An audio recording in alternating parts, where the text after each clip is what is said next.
a évité que à d'autres chabets dans le stade, tout le monde a ébi. Oui, vous bien. Na ébi quoi? Na ébi na zamona Congo. Bon. Na mona qui? Fally Ipupa, c'est un grand artiste ya mboka na biso. Parmi les grands artistes, c'est Oyo, bana mboka Oyo. Il est pas un monko parmi bango. Ce que ça na bato bazo teka drapeau na biso na mboka libanda mingi.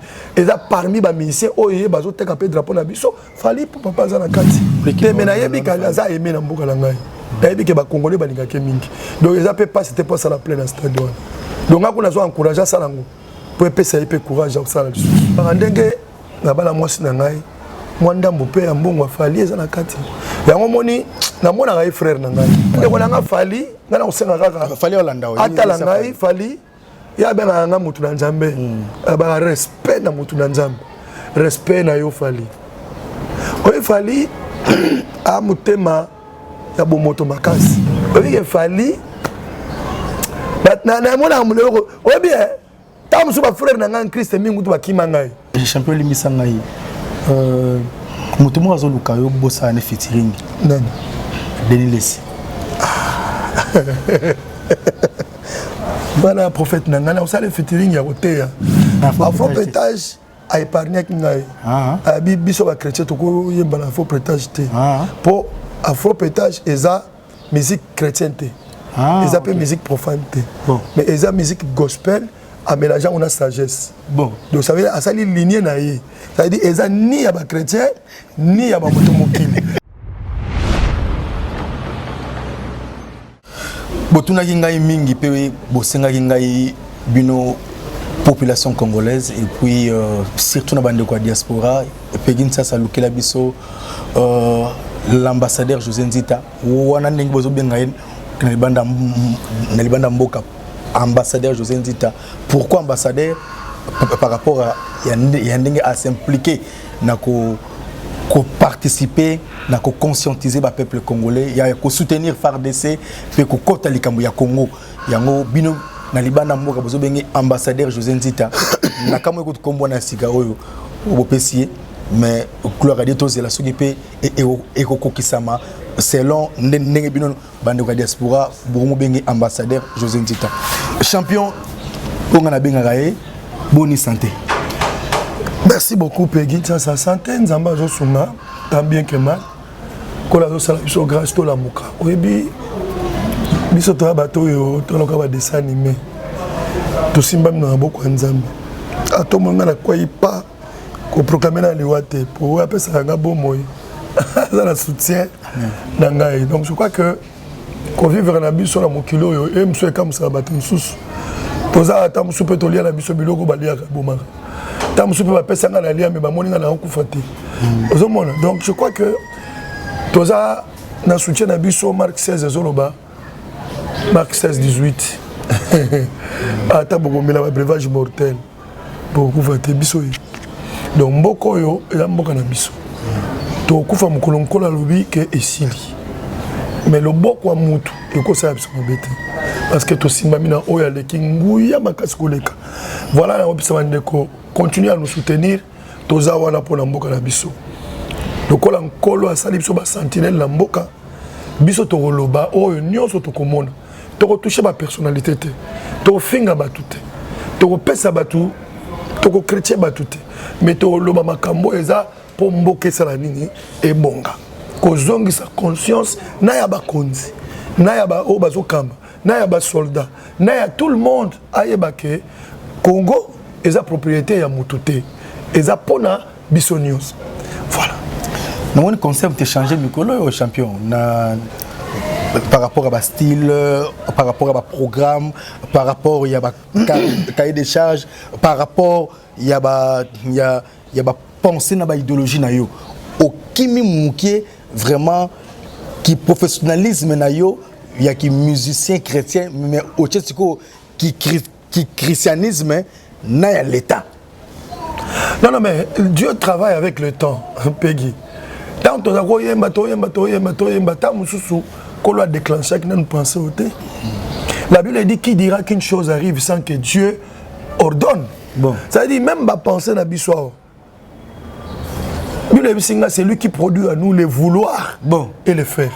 ata yo moko vouloir ngala yeba kansa ko tungamu na koloba msusu bonga mona boule kopo wana te ko ba bongo te bon yo ko boule kopo yo na sens ni yo na cerveau cerveau na biso za pa nzambe beta so comprendre de ça de ko sala eloko moko bi ko zui idée moko bolina sala eloko moko ko kansa te ke za yo ya omoni bato zo place nzambe pamba pe yo te eza nzambe nde a excité yo obimisa likambo wana sans nzambe e obimate. C'est lui qui produit à nous le vouloir et le faire. Bon. Imaginez, na vouloir na faire muta produire nzambe. Oui, bitala. Sur le notre telemi boye, et ça qui prévu na calendrier nzambe. Qu'un jour José Nzita mo boye, abando loba. Et ça pena mukomusu ba ota pegi abando loba ndenge mo ya mis. Mais il est tous à biso na yawa azui marukambo yo wapi. Ce n'est pas hier. Bon. C'est un temps, c'est un moment où le Seigneur veut créer une impulsion pour Batouba Loba. Voilà. Surtout l'obité. Toi, Nangambo. D'où le lobby, fils de l'homme, j'étais établi sentinelle. Si tu ne parles pas, Makila ya Batouana, et quoi na Moutuna. Peggy, au moins chose à la wana. Loba Kasoko Moni Mabe. Pose à l'épargner par Nzam. On va bon mangao. Te, ba bomondeni. Ah, yo finga mutu te. Yo ofinga mutu te. Non. Yo ofinga mutu te. Omoni nzambe. Nzamba protéger nga makasi. Yo asiti na ba poignée voiture au simba na même souci ba tela bango poison. Odama pe. Mais kolo lo kwa za nzambe a protéger na yo. Ça veut dire bato ba kosala biso mabete soki nkolo alingi na yango te. Biso to ofinga mutu te. Nous soutenons la vision du chef de l'État. Nous soutenons notre armée. Nous incitons les gens à faire le bien à Mboka. Et tout ça, le canal, tout ça, ma bénédiction à Mboka. C'est voilà. Champion idéologie au Mikolo, au linguistique, au Bandako se produire dans le camp militaire. La idéologie, c'est bien les champions. Oui. Au commis défenseur ya ba soda ngana défenseur ya ba soda ngai na défenseur ya ba soldat est-ce que vous n'êtes pas na salaire est-ce que vous n'êtes pas na salaire na lobela bango mikolo na salaire tala nzembo na ngai yo na yembi ya ce n'est pas le moment na lobi toti kana ko swana na TV boni boyoko bonjour tout discuter t'occuper na nous ba soldats ce n'est pas le moment bon de nous discuter de nous disputer pam tala oyebi pendant que l'ennemi azana mboka na biso bulagana yango na bakala ba clôturer bulagana na ba fil nga na tali mutana bulagana zo tala nde ba clôturer bulagana. Ce n'est pas le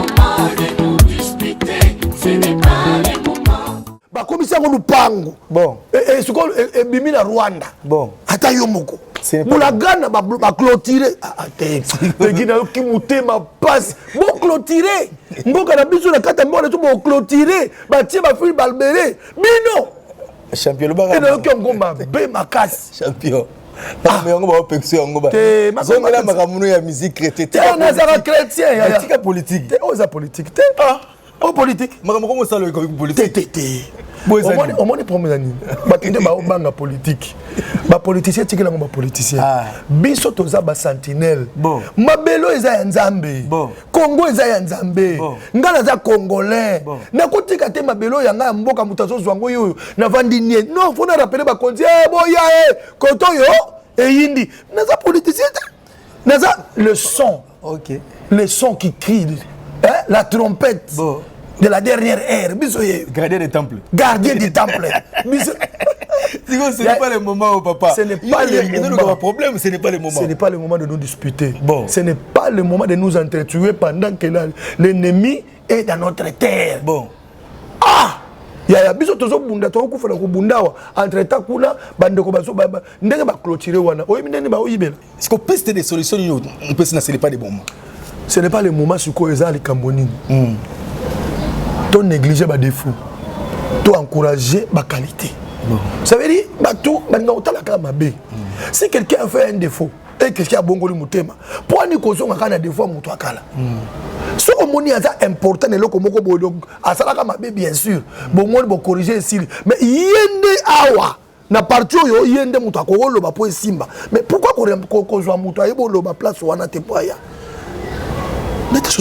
Mettre l'homme qu'il faut à la place qu'il faut. Oui, bien biso le komako. Ngai na zo ndima na kombo ya Yesu.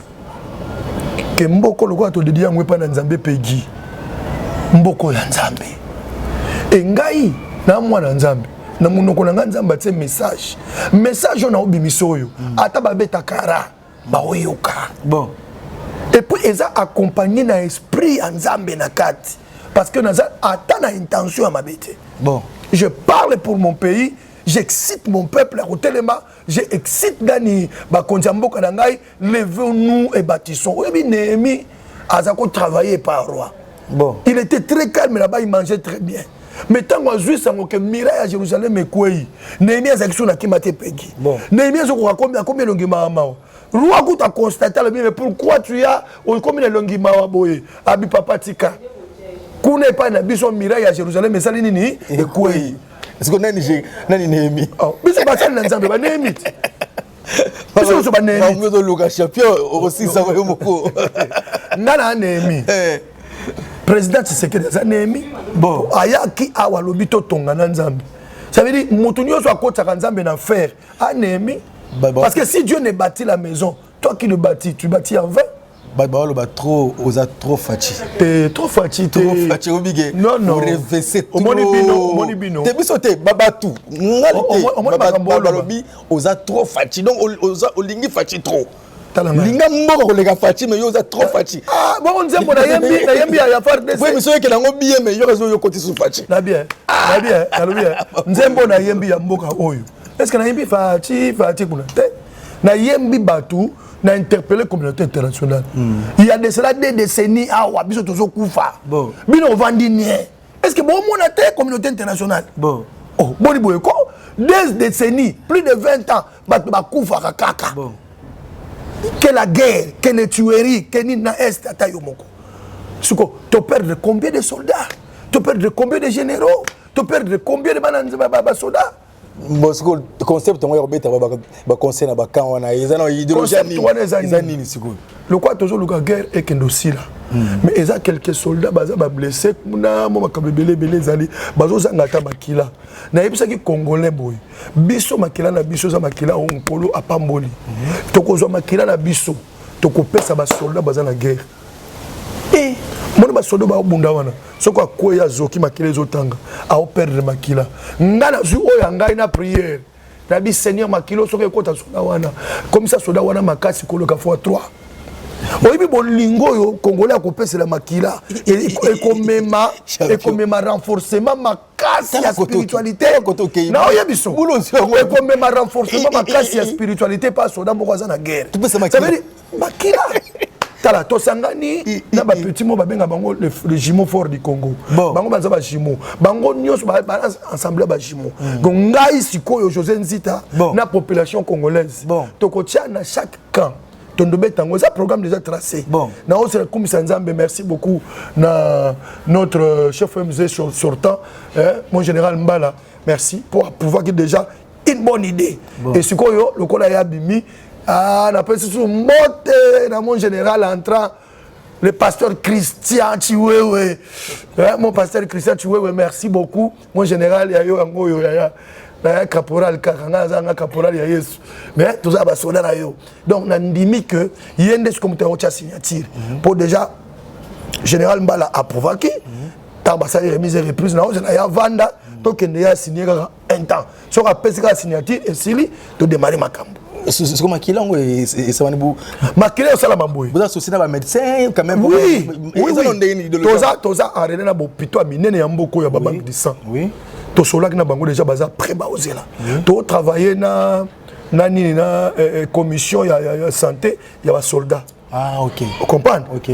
Tu na capé na moni mon colonel Emma, na moni mon général oazo chapeauté bango no sukuna donc santé mobimba toujours travailler na bango bango ba prouver ki toke na ngona séquence oyo a occupaka makambo ya social ya organisation to solo séquence a approuvé mais que na demi a ba approuvé ba de quelqu'un mokoloto ya mon général Christian donc on a côté tant to tiki la ngolo la mesa a ko signer ngo esili to bandi to banda na kankokolo et à la journée de 10h à 19h. Ça veut dire que tu vas mettre la musique de 10h à 19h, nous les nandoulés. bato bazoya bazopesa makila ba banque de sang ezawana bato bazozwa makila bazozwa makila ya ona zoyebisa mon gouverneur Jantini Ngobila Mbaka Jantini Ngobila Mbaka oya yo eza na ville na yo o to sala ngweza na kata ville na yo Jantini Ngobila Mbaka mon vieux ya yo angoyo na omona yo poto ya kotikela yo pe mo possibilité to yebisa yo ke eza na kata ville na yo na soki mukona liboso oya ko accompagner oui oya ko pambola ta biso ou accompagner biso la premier jour et ça la biso bien mon gouverneur de la ville et ça la kitoko mingi merci beaucoup déjà la information o eleki na yebi que mon gouverneur déjà yeba kotwana zala déjà direct quand on bébé na kan nyonso ya ville à Kinshasa pour na province to soki to silisi Kinshasa to ke Congo central OK so to silisi Congo central ya ba programme to pesa Congo central tozui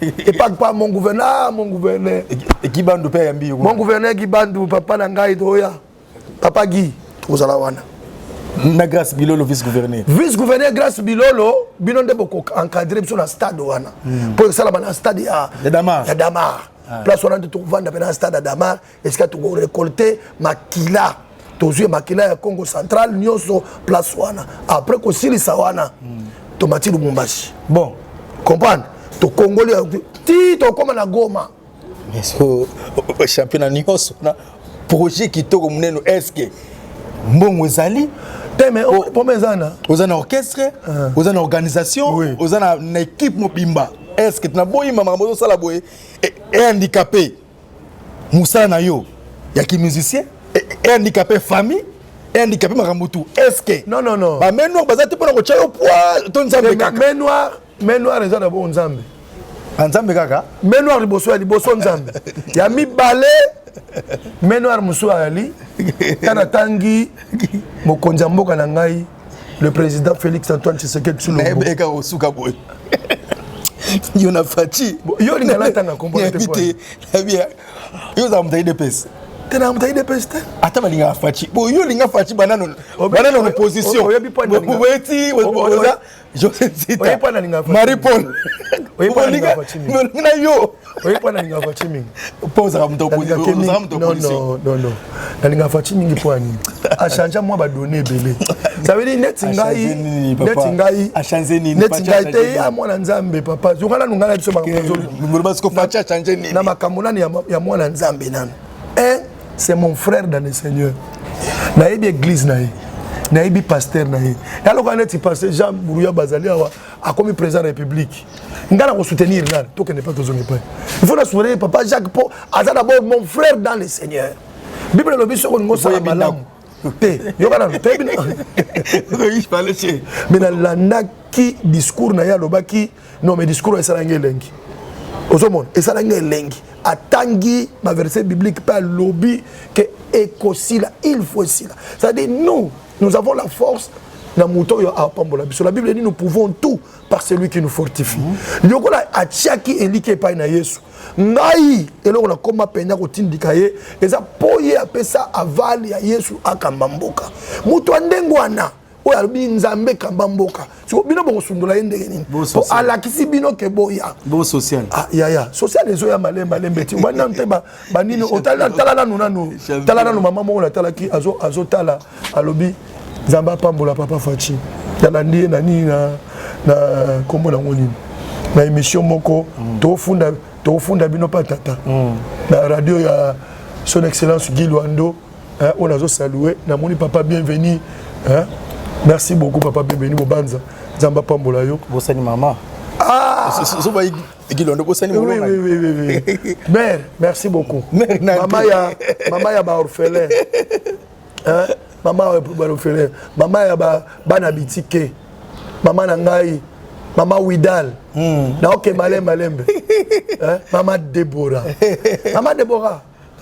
to sola kina papa Bobanza yabi ke bosolola ki yoza mela ba orphelin to tia maboko kuna biso nyonso makama makila oyo to pousser to pesa makila po makila ya bomoi ya lokola bomoi na ngana zwi ndambo na pesi na soda mo ya est kolo atali bolingo na ngana longoli makila na ngai na pesi pa soda biki na makila na ngai akozonga kosima munduki na nguya ya nzambe oyo eza na kati ya makila na ngai nazondima ekosala mabongo après wana nayebi ke mama papa Gilwando azali ye pa otya biso maboko mama Deborah na Widal Mobimba bakotya biso maboko et maman Denise Yakeru pe azana sima ye pa le baraté na fondation oui maman Denise la fondation na yeso okei batiaka pe maboko bon entre temps soko ya tie maboko so maman simbi c'est que papa ali kolo bon ya père to lo baraté po ya yeza ka fandi boye atindi mo eloko boye mamoko bo sala kuna mais ce que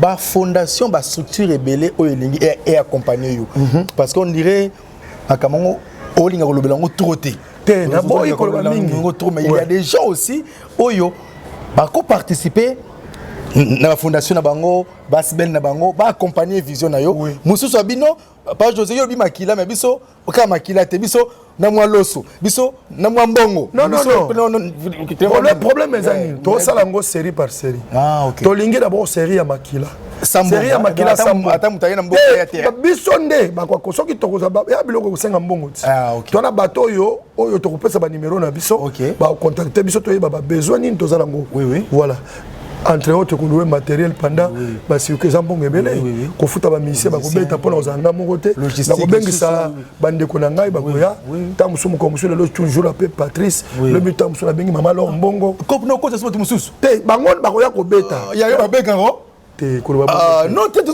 sur la ngo te contact biso te nzambe ya yo ya so projet na yo ole yo beta na mouvement donc yo ko ko machaba tout ko na cop komoni makambo yo soko simba tala ngai ape non mboka na biso ta caméra mboka na biso nzambe mboka na biso tokotonga mo mingi na bolingo omoni so to tie musique banda 10h tipo quoi na kokobeta nga moko banda 10h tipo quoi te omoni songa na beti ya misusu moi 2h du temps na bengi mama Laure Mbongo aye azwa caché na ye bon to pesi caché na ye abeti bon lobi soki mama Laure abeti quoi comme pour la Patrice bon azu pe caché na ye aye abeti ngande na ko organiser ngo memba ko caché na ba vous comprenez biso ne to ko organiser une fondation ba jumeau fort du Congo que je salue Iska Bozali dans la préparation déjà c'est tout ça là qui planning mamno c'est sur to zelaka to kutana notre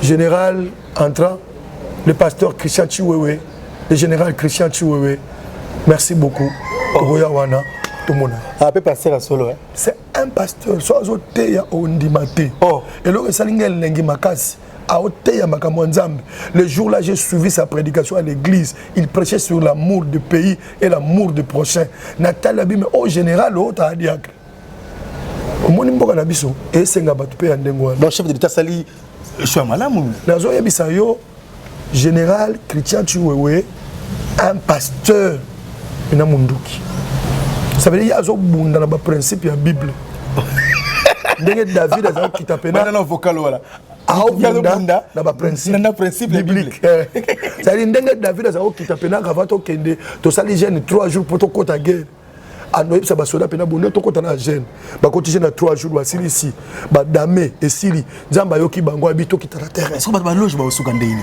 te bata loge au moni promesse mboko yo pomboko yo sans loge omoni mboko yo nzamba memango na modèle na ye peki na yebisa ki yo kaka nga yebisa ki président république ata makambo alobaki liboso ya stade batindaki ye ate utaki na munoko na ye te ate ezalaki consentement na ye te ate ezalaki ndenge ye moto apreparaki yango te ate ezalaki na motuna ezalaki te mais du fait afungolaki munoko ayebisa Yesu descend prends la chaise de ce pays, sois le roi du Congo. Et là, le premier citoyen du Congo, le Seigneur a retenu tout ce que le président a dit. Ok. Peggy, c'est bon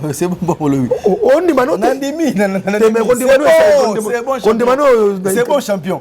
Si vous avez contacté pour makamboza suka na projet idée aujourd'hui nando salamate na Congo tout le monde a projet na ba concept na ndenge mais ya makila non tout le monde va comprendre makila est à vie.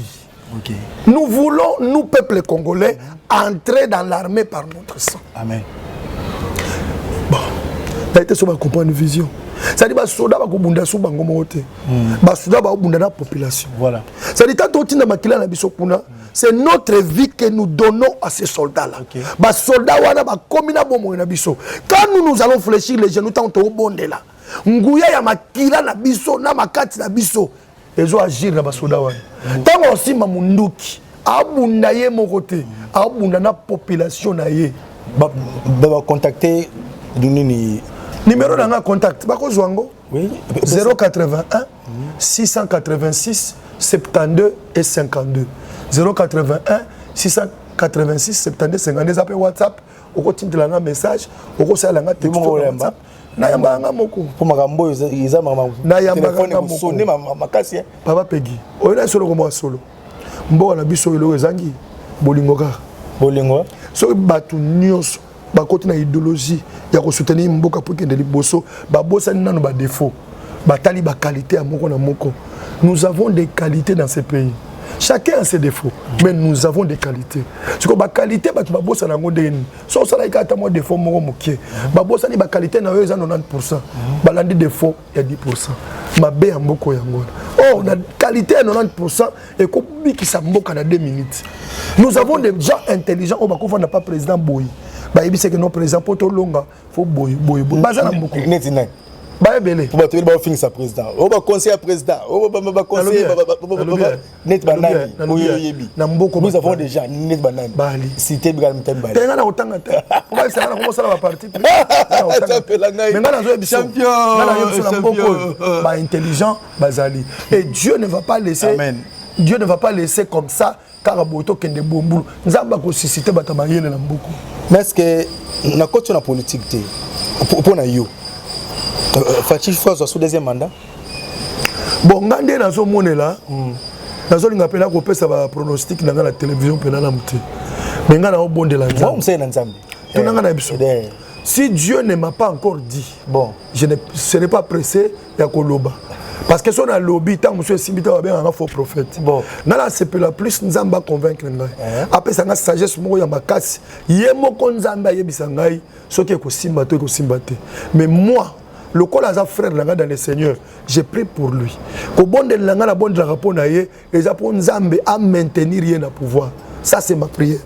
Donc ce qui a commis dans le deuxième mandat et au surprendre c'est déjà ma prière. Il y a une réponse. C'est déjà ma prière. Intelligence. Mais je te dis merci beaucoup champion. Merci beaucoup. Ce que tu as concept, tu vois, c'est quoi orchestre, album. Nous sommes Nicolas Vainon. Peggy. Oui. Moninga na lia. Naza amoureux à Yesu tina ça. Toyebi papa. Toyebi. L'église union sur la Congo. Tout na moi sinanga pembe na pema matin. Lobi na auto obeta. Lobi na obeta. Dimanche na obeta. L'Alexis lundi mardi mercredi na obeta. Jeudi na Alexis vendredi samedi na obeta. Dimanche na beta tous les jours. Talaka la bandela to tambola mona ka ba papier na ngai José Nzita na beta kamiko. Na Alexis akata 2 jours na ndako na vandi. Na on est na studio. Yo oyo na studio, oyo na studio. Koto yo kelo musote. Elo muso yo kite. Elo muso yo kite. José Nzita zongi. Na lobi on a gena. Nde zongi. Na ngai. Na tsaki mo tempo. Et là, au moins, la bête, bon, confusion. Ah, au moins, il y a les camicos, l'église, il y a les canamboka, la yébi, confusion. Confusion. Nana confondre. La yébi suyo, et là, on a des zoya. La souka n'a pas crime ou une vidéo. On a un pasteur au crime ou une souka. Vidéo. Yo zela Peggy mukole ko bima wana peno gangi oganga nanda ko bi vie wana nini wana vidéo za bombo moko na osala kombo nango confusion après suka to bi vidéo na suka vidéo mama siko fota ande na obi na vidéo Peggy otalo lobi vie idéologie frère José Nzita. Parmi les artistes, c'est Yambo Kanabiso, Fali Poupa Linga Romingi. Fali Poupa na ton soga la muki avant à la muka. Pour bon de l'ensemble, oyaye.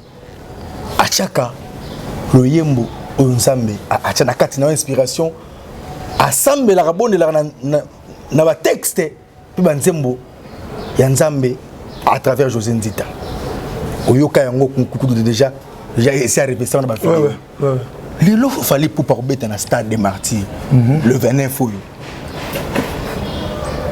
na yebité et ça la polémique té est-ce que quoi encourager ndeko na oté non mais problème est pour encourager ça mabete nana yebité que fallait pour beta la musique tout le monde a yebi nana yebité que azo tchabeta na stade tout le monde a yebi oyo yebi na yebi ko na yebi na za mona Congoti bon na mona kin na mona ba banderole partout là sur les réseaux sociaux sur le côté ba o lobelango trop ngaza moni ngai pat ba bosanaka en dehors de makambo Nzambe toza ba artiste musicien bon toza ba artiste nan o to sala ba bengango art bon mais art chrétien na art populaire profane oyo lingi biso to sala art chrétien mais toza ba artiste biso nyonso et loko kaboli biso exact thématique c'est baptême comme te kaboli biso mais musique yango so la ndi rumba net na beti kuna ya anniversaire oyoki ndenge o mona net Rigo Star mutabeti bon o mona lokwa net nia mutabeti bon donc eza rumba ya Congo musique ya Congo Fally Ipupa c'est un grand artiste ya mboka na biso parmi ba grand artistes oyo bana mboka oyo il est pas à moko parmi bango ce que ça na bato bazo teka drapeau na biso na mboka libanda mingi eza parmi ba musiciens oyo bazo teka pe drapeau na biso Fally Ipupa papa za na kati entre autres ba papa ba Kofi Olomide ba Félix Wazé quoi ba Héritier Watanabe ba Ferregola ba nani ba Fabregas on nyonso yo yebi ba petit na ngabi na filet tout le monde ba oteka drapeau na mboka mais moko pe ya bango nyonso eza pe Fally ouais oteka pe drapeau na mboka est-ce que ni nous obisa na ba fan ngai na koyebisa ba fan na Fally te ngai na koyebisa ba warrior te bango ba mesana na bango na Fally na bango ngate mona opia bango ordre na landaki président na bango na ba warrior aobenga bango no so bazala ngai mona landaki président ba warrior azoyebisa bango tous les warriors bozala na stade ngate mona kobenga ba warrior na za bien placé ko benga bango te po ngala travailler na bango te mais président na bango ba warrior ngala landaki na TV aobenga bango tous les warriors na stade comme message nini epesa na ndeko na yo frère na pona ndeko na nga Fally ngana kosenga kaka Fally Olanda atala ngai Fally ya benga nga mutu na Nzambe ba respect na mutu na Nzambe respect na yo Fally oye Fally a mutema ya bomoto makasi talobi te ka leki bango nyonso po bamino za bongo no olobi Fally aleki bango nyonso ara mutema ya bomoto mukolomo Fally ayo nga na obala Fally kaka moko ayoki kaka ayoki na obala na yebise ke no dicap na obala abi mutu na Nzambe obala ngabe na obala ayi bon ngabe na zo contribuer oyi Fally na mona muloko obi tam suba frère na ngan Christ mingu to bakima ngai obengi na téléphone boyo akangilo téléphone apesa pe rien araki yo meta ngomo benga bo akimi bon na mona ba frère bongo beleta na obala bango moko ba bengi ngai ba bito zo contribuer to comme na 2 jours avant mariage obenga bo téléphone soit tete bon mais frère Fally abenga nga tokutana na boulevard na batetela na oyeba ala Ameriko moko mulai ya noir akota na kati tuna nga na telemika na jeep na ngayo Fally abima na Ameriko na ye aya awa kota avanda la kita liboso to solola na Fally akoti silbo na poche tia apesanga obitala so na lobango te pona yina bato non na ebike grand frère nga confession pe ebisaki akosala ngo na ebike faire gola pe akosala ngo na ebike Fabregas pe akosala ngo mais azalaka attentif na kotanga ngai ça veut dire alandela ngai donc na comprendre que alandela ngai amoni libala na ngamba moko ayi donc alandela kinga plus apambolinga na lobanga ndenge na bala mwasi na ngai mwandambo pe ya mbongo Fally eza na kati yango moni na mona ngai frère na ngai a peine leki na ngai parce que ngai za 52 ans je ne pense pas ya za 52 ans na za grand frère na ye donc ndenga za wana azala mungala azala nani c'est mon frère je l'aime beaucoup, donc on a encouragé Beta Musique. Sala Moussana, yo, Nzambe, Abengela, yo, Sala. On a jugé au thé, Nzambe Moutayebi. Maro Sala plein. Ah, plein, et Nzambe Moutayebi, hein. On a le baté que à Sala. Nengo Talaga, plein. Mais Nayebi, quand Naza aimé dans beaucoup de langues. Nayebi, que les Congolais, Baninga Kemingi. Donc, ils n'appellent pas, c'était pas Sala plein dans ce stade. Donc, on a encouragé Salango. Pour épais courage à Sala. Merci beaucoup, Tozana Matanga. Wazula Nzimbu, vers qu'est-ce qu'on gagne tout ça? Ah, mon vieux. Ah, mon vieux, voilà, viens en aïe. Viens en aïe, ça va libala naïe. Pangina, nous payons. Oui, il y a un libala naïe, Nazaki occupé la kendate. Il y avait qui qui a mon gana, paix à son âme. Il a habité là où on a roloba. Merci beaucoup. Zambe a pesé qui biso azui. Merci champion, Togo Nasuka. Batumusu Barasara José Nzitangwa Sila. Ils ont un test été. Moi, je suis un hôpital à la Lipena Boye. À la commune de Souka, Menakufi. Mais je suis sekousié. Na loye moi José Nzita. Voilà yo et jouer un rôle makasi. Makasi. Ah bah témoignage belé. Ils ont l'ango pour flatter au témoignage belé oui. Belé. Toka bonano na mwelo ko muke. Peut-être maman a ota la biso hôpital. Peut-être ota la biso na condition mo ya piaka. Ba yoki kaka akapela muke nakota lela seyo ata molili ezingeli ngai na elikia kati na ngai nayebi pole ezali Yesu ozali Nzambe na ngai nakota lela seyo atababomi nzoto ngana kobila seyo atamokili eini ngai atababwaki ngai kasi epai nayo ebomba melona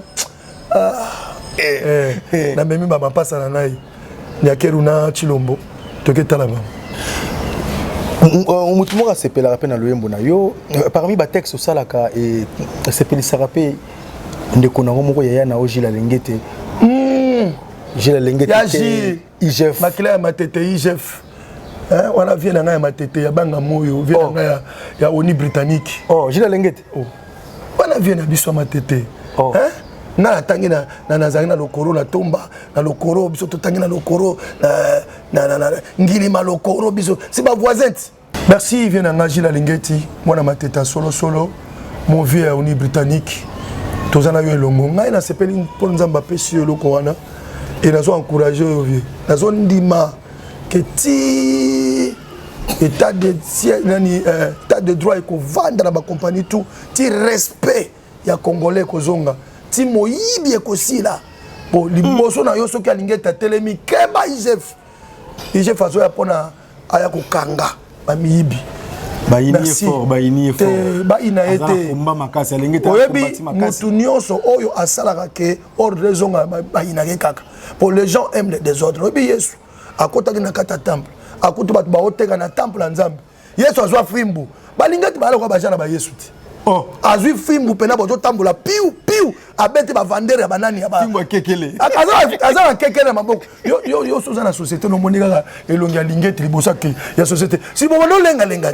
okomo benga ba kesi nder bo bimisa ba document bo mukolo contrôle ye bon ngai Nzamba pambola ye na ça qui est vieux ngana ko sa banzembo mama na banzembo pena ko sakana te oyo ekoza ke soko na yembi yango na si bat balobi masuna ba bureau te pona ko beta lisola moyibi ya mboko oyo na ndinga osangana te na kenda ko kotsa mukanda na oza réponse na ngai a répondre ngai nga pena na koyemba pona ba miyibi ya mboka batika pona ko beta tiko lisola ki moyibi conséquence moyibi me mangani na ba famille eza bato musu ba mabota ba mongol ba yeba teza ki moyibi mais yo kana zo biso ba kabelo susu te ba ministre ba DG ba kabelo obebisi makambo mete mbonga moyibi so ko penga pesa pe lote mbonga moyibi eza l'argent bien malaki etonga pe vina ngata yo kanga na zo so vi alingeta benga bi petit sala nzembo na sali nzembo na démontrer moyibi ya Congo et puis na ça conséquence ya mbongo moyibi ndenge salaka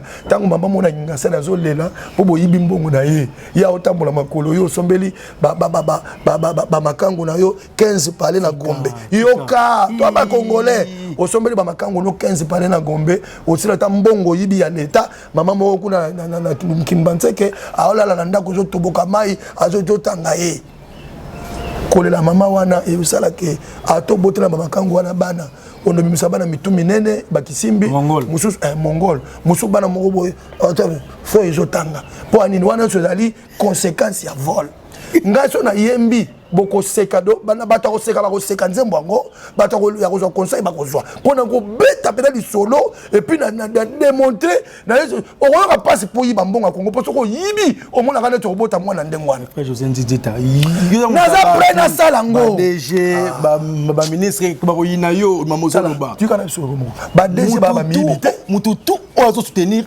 Gilles Alengete azo ba problème mamozalo ba DG ba milité to tshaba ngo ba DG ba yiba mbongo te to tshaba député po ba yiba mbongo te to tshaba sénateur ba yiba mbongo te mboko ba ministre ba yiba mbongo te mboko za mbonga muyibi te soko yibi na mboko yo nzamba obeta yo siko ngai na nasa nini na ngina accentuer siko yo kanda ya nzambe na batu bayibaka siko na démontrer ndenge nini nzambe abeta ka miyibi suka na bula batu na bayembi yango te na za via lingeti batu na bayembi yango te nzambe ndenge nini a traiter ka miyibi bato bayebi nde moyibi tika koyiba mais ngai na yebi bato ke comment nzamba ko traiter moyibi oyibi lelo ko la traiter yo conséquence nini yaka na bato bayibaka yango ndenge na yemba na laksa vie so aza pra benga ngai te via benga vigile azo mama na nzembo mi nzembo so eleki na TV nga bandala mututi na makolo bato bando banga avant na kiti bozo tuna o mbonga nani o yate po akubanga mais Gilles Alengete osali musala bien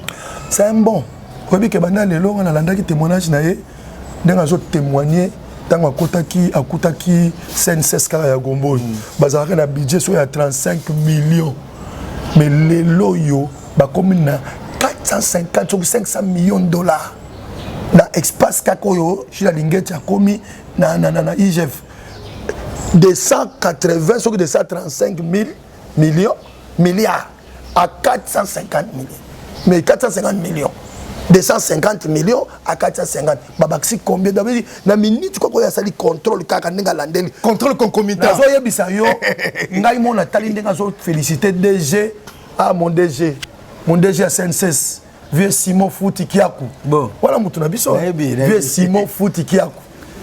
Nzamba pambola yo papa. Balbike kuna social économique kitoko. Bat baro futa ma bien. Nga na vandi pena pa bato basala na scène 7 pegi nana mona ba komisa DG ndengwana te travailler à komisa DG non nana mona bongo te donc je comprends que notre papa Simon Fouti Kiaku a ça la vrai boulot alors dans la moni papa Gilles Alengete a témoigné na mona ki on surprise te vraiment merci pour la papa Gilles Alengete merci ndengo zo landela bato ba komo banga moi moke bien que moyibi mususu changer et comme moyibi a cravate ya bako et comme ba komo yiba na ba papier mais to kolanda bango tina ba papier tina ba signature tu to kolanda bino kuna OK moyibi faut ici là merci beaucoup gouverneur à Congo central la profession Motié papa Guy oui papa Guy Bandu na grâce bilolo vice naé bazo encourager la pesi papa Guy Balumbote Bandu Guy Bandu oui. Papa Guy Bandu mbote mingi limbisa pour na matraquer mo pe Guy na sepela trop soto to développement mbebele et na zone di mama mutolobi et comme na litoy ya congolais moko